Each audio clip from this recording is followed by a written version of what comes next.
스키너라는 학자는 이사야 34장과 35장이 선명한 대조를 이루고 있다고 말합니다.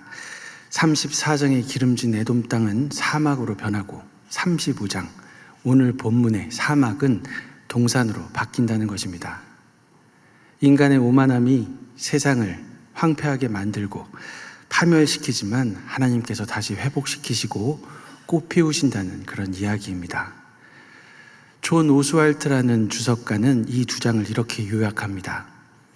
세상과 열방에 대한 신뢰는 사막으로 귀결되고 하나님에 대한 신뢰는 동산으로 귀결된다.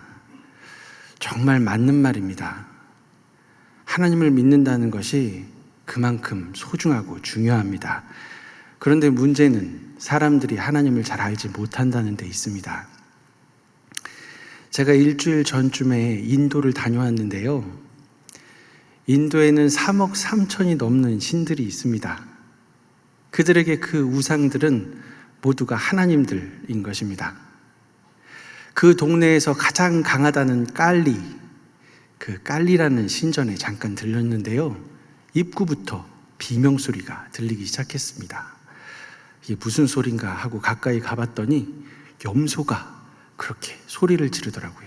저는 염소는 매 하고 우는 줄 알았습니다. 그런데 정말 사람처럼, 어떻게 보면 돼지처럼 우웩 하고 소리를 질렀어요. 그러다 제사장이 목을 치면 멈추고, 또 그 다음 염소가 우웩 하고 소리를 지르면 또 목을 칩니다. 그러면 멈추고, 계속 반복되는 것입니다. 너무나 많은 사람들이 그 제사를 드리려고 줄을 섰는데요. 꼭 공항에서 티켓팅을 하려고 이렇게 꼬불꼬불 줄 서지 않습니까? 그렇게 끝이 보이지 않는 줄이 있었습니다. 그 많은 사람들의 수만큼 염소의 목이 잘려 나갔을 것입니다. 그런데 너무나 안타까웠던 것은 이들이 그 제사를 드리는 이유였습니다. 복을 받기 위해서라던가 아니면 하는 일이 잘 되기 위해서, 그것도 아니라면 죄 용서함을 받기 위해서 그런 제사를 드린다면 공감할 수 있었을 것 같습니다. 그런데 그들은 그런 이유가 아니라 그 깔리신이 복수의 신이라서, 이렇게 제사하지 않으면 나에게 복수를 할까봐 그런 행위를 하고 있었던 것입니다. 사랑하는 남서울의 성도 여러분, 우리가 하나님은 한 분뿐인 줄을 알고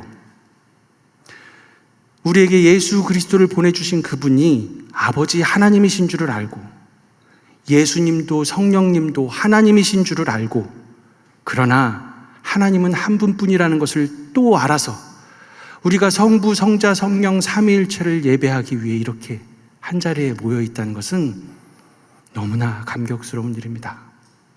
정말 너무나 감격스러운 일입니다. 이렇게 말하기도 어렵고 이해하기는 더욱 어려운 하나님을 믿고 길이요 진리요 생명 되신 예수 그리스도를 의지하고 성령의 가마를 말하는 우리는 너무나 복받은 사람들인 것이죠. 우리가 무엇이라고 이런 축복과 특권을 누리고 있는 것입니까? 하나님을 믿는 것보다 3억 3천의 신을 믿는 것이 어쩌면 자연스럽게 보일지도 모르겠습니다. 그러나 우리는 자연스러움을 따라 3억의 신을 섬기는 것이 아니라 어느 누구도 이해할 수 없는 삼위일체 하나님을 믿고 있습니다.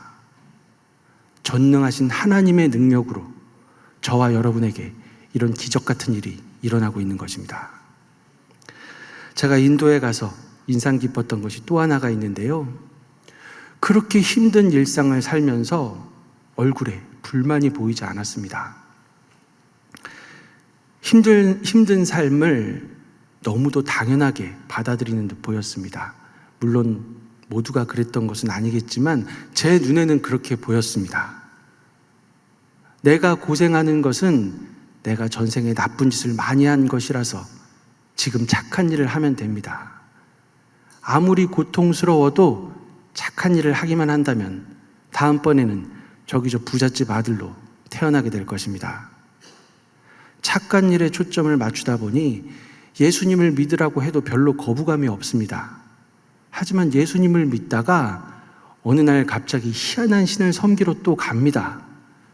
그 신도 좋은 신이라고 생각하기 때문입니다. 중요한 것은 내가 착한 일을 하면 되는 것입니다. 하지만 착한 일을 한다고 해서 광야에 꽃을 피울 수는 없습니다. 우리는 그렇게 할 수 있는 존재들이 아닙니다. 본문 2절을 보십시오. 광야와 사막이 무성하게 피어 기쁜 노래로 즐거워하며 레바논의 영광과 갈멜과 샤론의 아름다움을 얻을 것인데 왜 그렇습니까?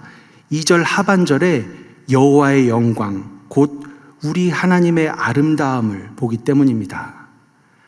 광야와 사막이 예수 그리스도를 보면 천국 동산이 됩니다. 레바논의 영광과 갈멜과 샤론의 아름다움이라는 표현이 나오는데요. 백향목으로 가득한 레바논과 산기슭에 기름진 샤론 평화가 있는 그 갈멜산은 풍성함의 상징입니다. 하나님께서는 하나님의 영광을 이런 자연을 통해서도 우리에게 부어주시고 싶어 하시지만 사람들은 하나님의 영광이 아니라 자기 자신의 영광을 창조하고 싶어 합니다. 하지만 이런 모든 시도는 헛될 뿐입니다. 광야와 사막의 그늘에 있는 그들에게 필요한 것은 은혜입니다. 그들은 은혜를 받아야만 합니다. 예수 그리스도가 절실하게 필요한 것이지요. 3절에서 4절을 보십시오.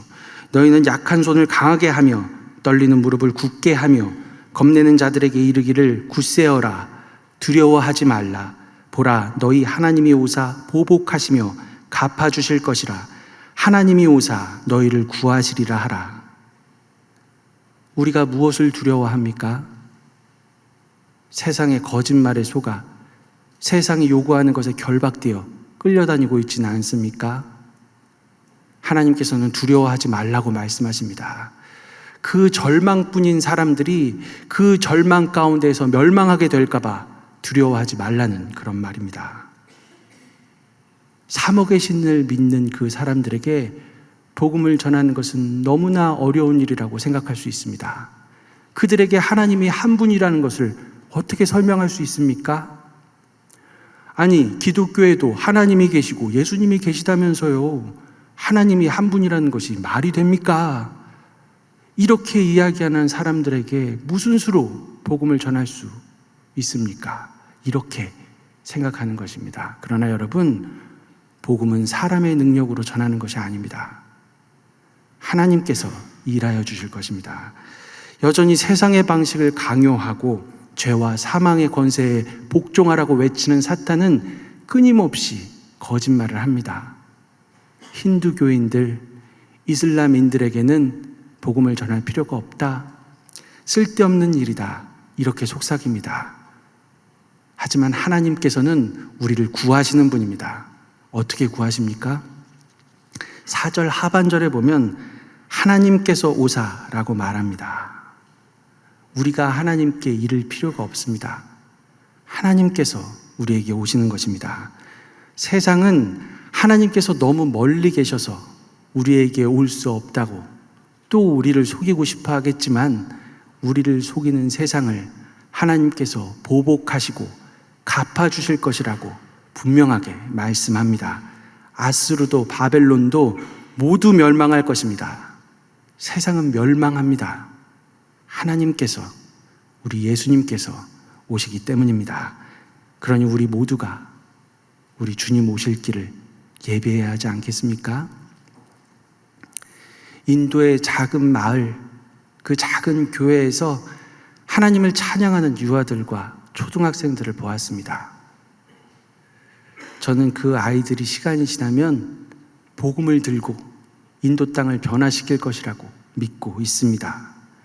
대부분의 사람들이 우상을 섬기고 있지만 사랑하는 여러분, 우상 숭배자들도 모두 하나님의 것입니다. 하나님께서 우상을 섬기던 우리들을 이끌어 주셔서 이렇게 복된 자리에 세우신 것입니다. 염소의 목을 자르는 것이 삶의 일부가 되어버린 그들과 우리가 무엇이 다르다고 생각하십니까? 우리가 먼저 은혜 받은 것입니다. 그들은 우리보다 후에 은혜 받을 것입니다. 여러분은 지금 무엇을 망설이고 계십니까? 여러분이 중요하다고 생각하는 것이 도대체 무엇입니까? 여러분의 기도 제목은 무엇입니까? 가슴에 손을 얹고 한번 생각해 보십시오. 여러분이 고민하는 그것이 그렇게도 중요한 일입니까? 예수 복음을 전하는 것보다 중요한 일입니까?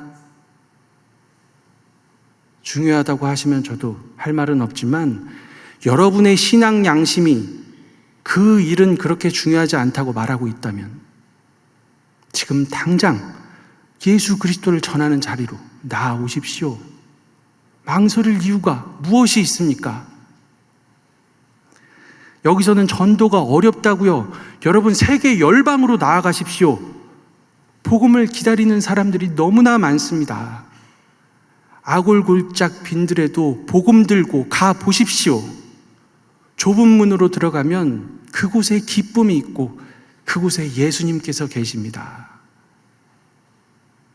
그런데 사람들은 큰 문, 보장된 길로만 가겠다는 것입니다. 요즘 젊은 분들은 세상을 왜 살아야 하는지 그 의미를 찾지 못하는 분들도 많습니다. 그런 분들에게 권합니다.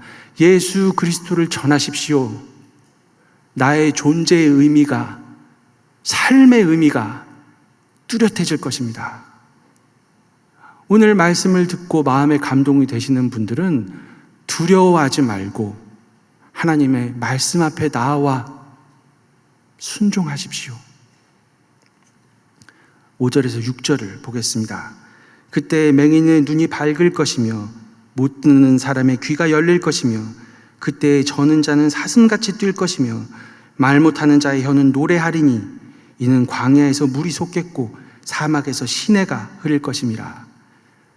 예수님께서 이 땅에 오셔서 이미 이 예언된 일들을 다 행하셨습니다. 그런데도 이스라엘 사람들은 메시아가 로마 군대도 멸하지 못한다고 비웃으면서 우리 예수님을 십자가에 못 박았습니다. 우리가 복음을 전한다고 해서 인도 땅이 지금 당장 기독교 국가가 되는 것은 아닐 것입니다. 그럼에도 불구하고 우리가 복음을 들고 어디든지 갈 수만 있다면 우리는 우리 예수님과 함께 앞을 보지 못하는 사람들의 눈을 어루만지며 그 눈을 뜨게 할 것입니다. 그들의 귀에 생명의 말씀을 전해줄 것입니다. 꿈꿀 수 없는 사람들에게 마음껏 꿈꿀 수 있도록 힘을 줄 것입니다. 말하지 못하는 자들이 하나님을 찬양하는 소리를 우리의 귀로 직접 듣게 될 것입니다. 이미 우리 예수님께서 다 하신 일입니다. 그리고 우리 주님께서는 우리가 더 큰 일도 할 수 있다고 말씀하셨습니다. 사랑하는 남서울의 성도 여러분, 사막을 동산으로 만들 수 있는 분은 하나님밖에 없습니다. 세상과 열방을 의지하고 나만의 동산을 만들겠다고 하는 사람들은 결국 사막을 만나게 되겠지만 모든 것을 이루신 우리 예수님과 함께 동행한다면 우리는 세상을 기쁨으로 충만하게 하고 사막을 백합화로 채우는 일에 동참하게 될 것입니다. 우리는 우리 주님과 함께 그런 일들을 할 수 있습니다.